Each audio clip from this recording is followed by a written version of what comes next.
Hey guys, it's your old buddy Canales, and here I am with another video. Yes, I'm supposed to be drawing for SAG, but instead, this thing happened. Uh, to quote Chuck Wendig, so this is a thing that happened.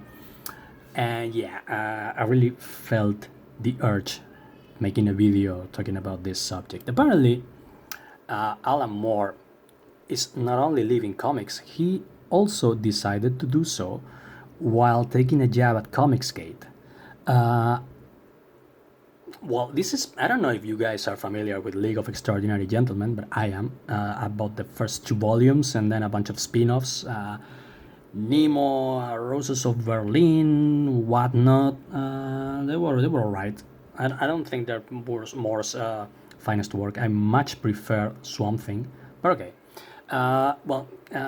Thing is, in each of every issue of these volumes, the end is a fictional fan letter or readers letters, like a bullpen thingy. And it's since every volume takes place in different eras, they are written in the style of what a letter of that era will be. For example, in the first one, it's in the late 19th century, much like the movie, which in some regards I consider to be superior to the comics.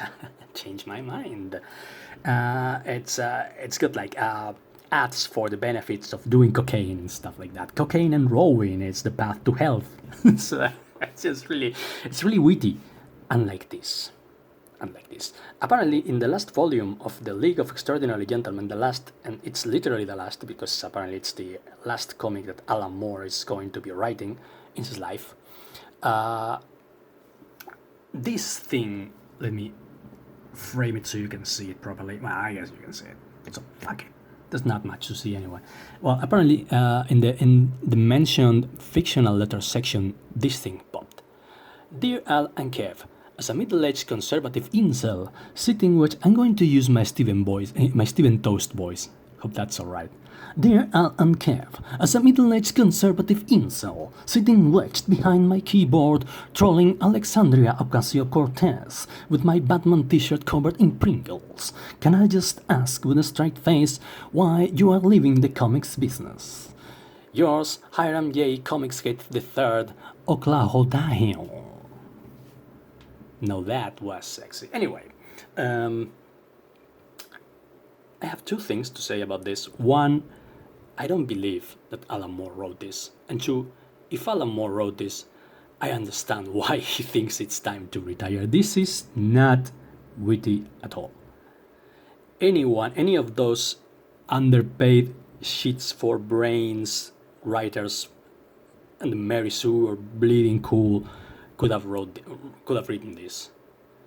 The aforementioned cocaine and rowing ad was much wittier than this piece of shit, and that's why I remember 10 years after I read it for the first time, maybe even 15. I don't remember. I think the first volume is for like 2001, something like that.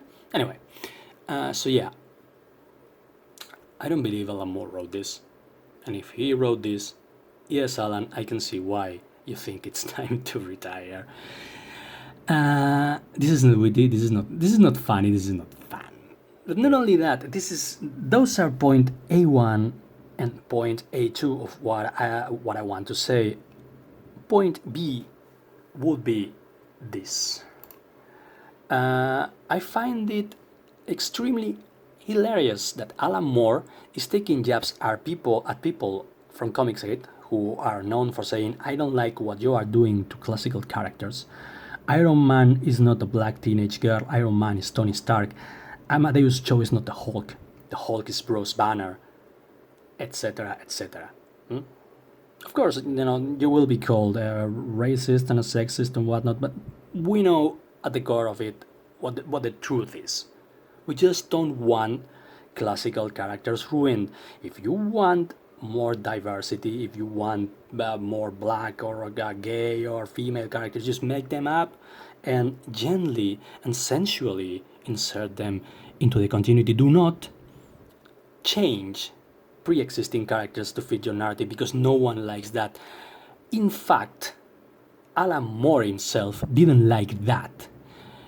Back in 1986 when he wrote the short story titled In Pictopia, which Don Simpson illustrated. In Pictopia is the story of clearly a mandrake Captain Ersatz. He's supposed to be Mandrake, but of course he didn't have the rights. So, well, Mandrake look-alike lives in the city of Pictopia, which is populated by fictional comic book characters. And he's in some kind of existential crisis because he's seen everything change around him. Things ain't the way they used to be. His old pal, Flexible Flynn, which is clearly a plastic man, Captain Ersatz, is old and decrepit, and he's slightly crazy because he's looking through this fence and he insists that he sees some kind of industrial mass creeping on the horizon, getting closer. And Mandrake is like, yeah, sure, whatever you say, fam. Check this out, the Phantom. And these are pre-Batman characters. I think the Phantom was the first comic book character to ever wear a costume. So the Phantom is pretty much the granddaddy of all costume superheroes. Well, things in Pictopia get like tougher and grittier and more political. Here's good old Muammar Gaddafi. And characters become more violent. This is clearly Judge Dredd. A Judge Dredd Captain Ersatz. This is clearly a vigilante Captain Ersatz. I can't believe you think Judge Dredd and Vigilante are too violent, Alan Moore. You're pussy. But anyway, continuing on. This is my favorite part. When he goes to find Flynn, he has to meet Flynn, and he finds out that Flynn has been completely changed. This is not Flynn, this is someone else, someone more 90s like, right? He's like more badass, more muscular and whatnot, and that's when he realizes everything is changing. I don't like this, maybe I'm going mad. Maybe Flynn was right and there is some kind of industrial mass getting closer on the horizon. You see what Alan Moore did in this comic, right? Alan Moore was complaining, and actually that's one of the pillars of his writing. How real life, how the industry, how the times are changing, and how they're fucking up the characters he loved as a kid. Which makes Alan Moore, whether he likes it or not, Comicsgate Prime. You were the first, at least that we know of. Maybe, I don't know, maybe even, I wanted to say that, not Stan Lee, because Stan Lee didn't really want to preserve characters. Stan Lee actually deconstructed the characters. So Stan Lee would be the first Alan Moore.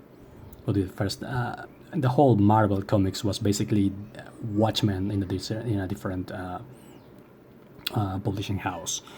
But as far as we know, Alan Moore was the first Comicsgater. In 1986, he wrote this. He wrote a criticism of how the industry was altering the characters he loved as a kid purely for sales purpose. Now they will tell you that it's for diversity and inclusion is bullshit. It's because, as we all know, comic book writers and artists have egos the size of fucking Uranus, and I'm talking about the planet. But yeah, are massive egos, are massive assholes, and they are not making the characters the main protagonists, they are making themselves the protagonists. They are too busy trying to virtue signal how smart and how politically aware they are. The comics are suffering, so of course they can only dig deeper, they can only run forward. So they're trying to appeal to the Tumblr and the Twitter crowd. And it's not working, but it's basically because of this. It's basically the same thing. The industry is fucking up the characters because they don't know what else to do to keep selling things. Alan Moore, you were the first Comicsgater. So this is why you either didn't wrote this, or if you wrote this, yeah, it's time to go away, fam. Go back to your basement. Try to summon a couple of demons. Maybe, I don't know, take your imp out for a walk.